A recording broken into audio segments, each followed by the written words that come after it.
First is on AI and predictive analysis, and really starting to leverage AI to answer customer needs better, to meet customers where they are, to design better programs, to test programs better, and also make the overall management of the programs a lot more efficient and effective.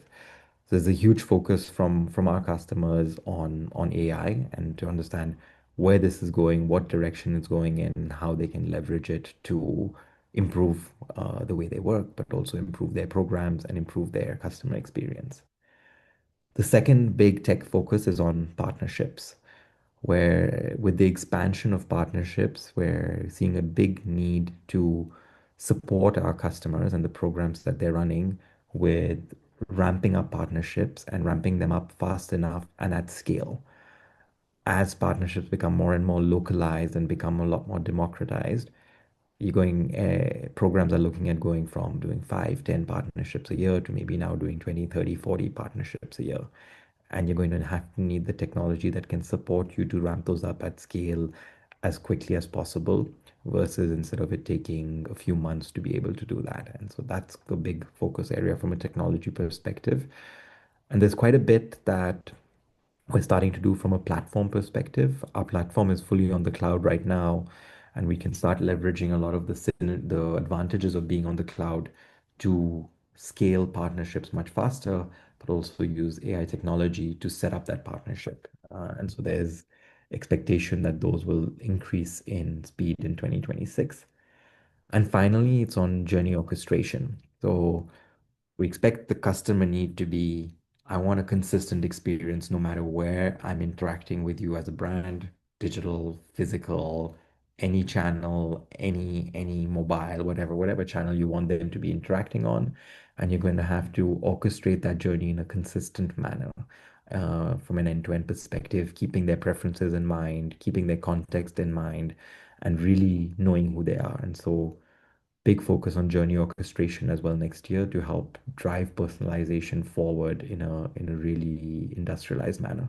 If we were to sort of look at what the key terms for 26 is going to be, it's going to be around data and personalization. And the two of them obviously hang together.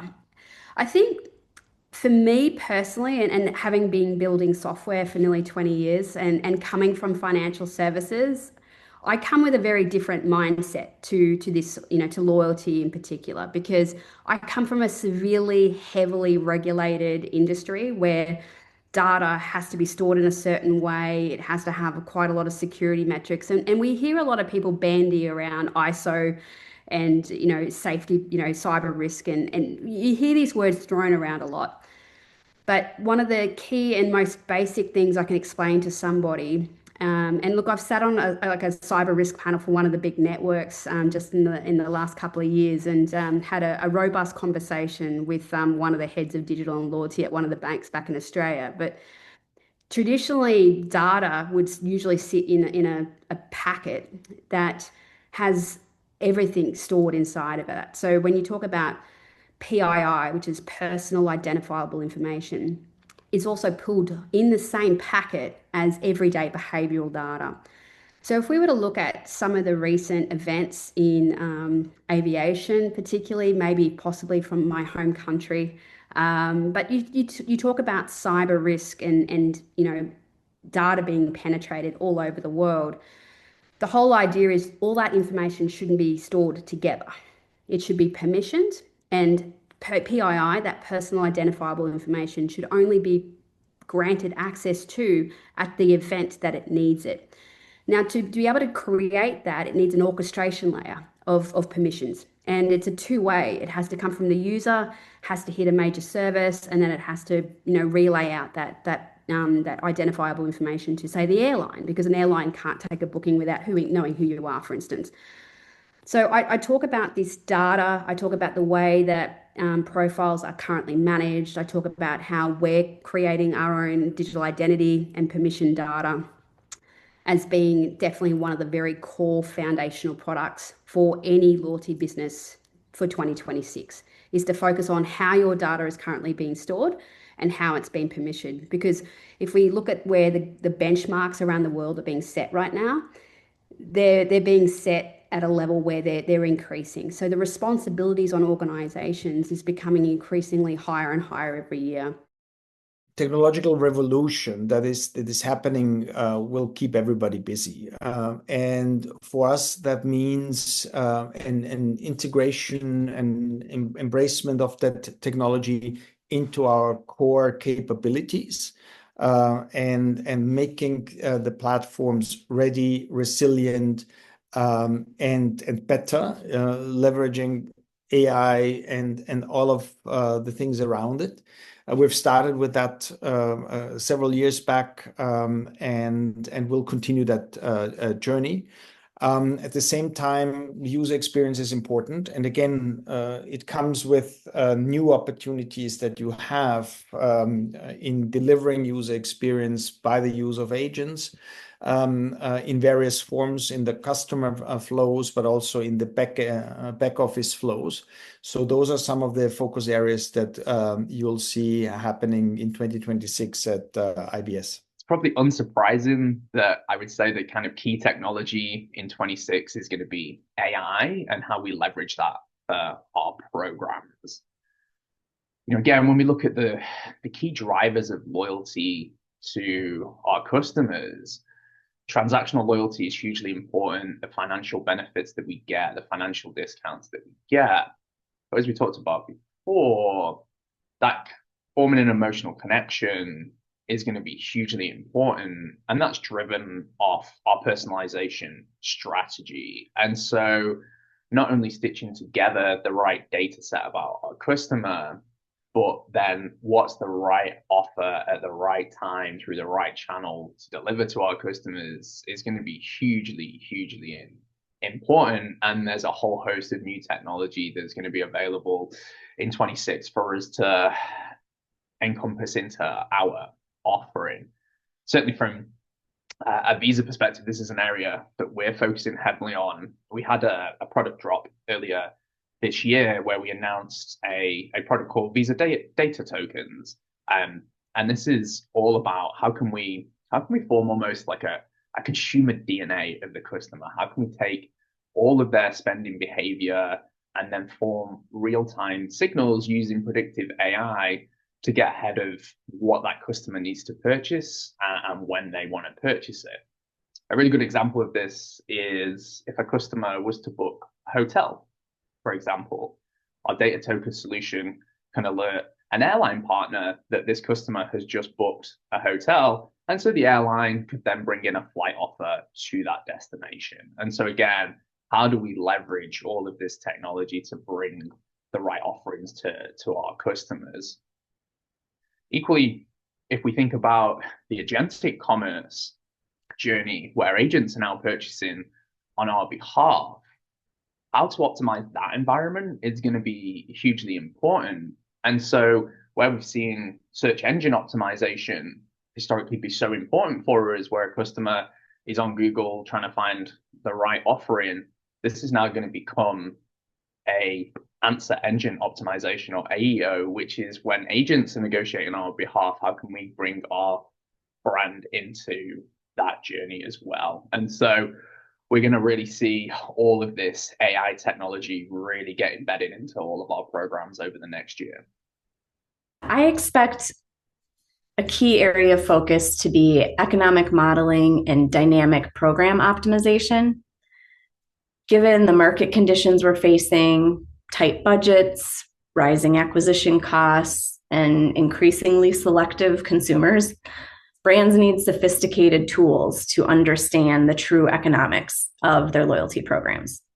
So solutions like we happen to have our Clary AI Insight and Advanced Analytics engine is an example that enables brands to model different loyalty scenarios, forecast the returns that they would get, and then optimize their investments based on evolving customer expectations and behaviors. And what's particularly powerful is that the use of synthetic data to test and refine strategies before you deploy them is extremely beneficial. You can model out different approaches to retention, evaluate which initiatives will deliver the best return, and understand how to create more relevant experiences for members while maintaining sustainable financials for the brand. That's the key.